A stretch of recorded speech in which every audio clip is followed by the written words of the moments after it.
સત્યના શિખર ન્યૂઝ હું છું પાયલ બામણિયા। તો જોઈએ આજના મહત્વના સમાચાર। કન્યા કેળવણી મહોત્સવમાં રાજ્યના ચીફ વન અધિકારી શ્રીની પ્રેરક ઉપસ્થિતિ। અંતરિયાળ વિસ્તારના દલસર, છોચર અને દેવળિયા ગામે યોજાયેલ પ્રવેશોત્સવ કાર્યક્રમ।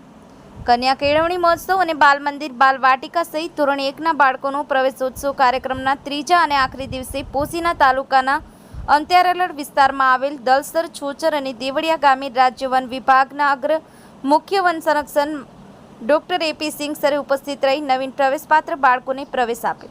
આ પ્રસંગે વન પંડિત દિનચંદ્ર ઉપાધ્યાય, આરએફઓ ડાબી, પોશીના નિલેશ ચૌધરી, ખેડબ્રહ્મા પર્યાવરણ ટીમના ગજેન્દ્રસિંહ રાઠોડ, જિલ્લા પંચાયત સદસ્ય તેજસ ગમાર, BRCCRC સહિત ખૂબ મોટી સંખ્યામાં ઉપસ્થિત ગામ લોકો, વાલીગણ વતી સતત 3 દિવસ સુધી અંતરિયાળ ગ્રામ્ય વિસ્તારમાં રહી બાળકોને વિશેષ પ્રોત્સાહિત કરવા બદલ આજના ત્રણેય ગામોના દાતાશ્રી દિનેશચંદ્ર કે ઉપાધ્યાય, પ્રોસીસીએફ ડોક્ટર એ.પી. સિંઘનો હૃદયપૂર્વક આભાર વ્યક્ત કર્યો હતો।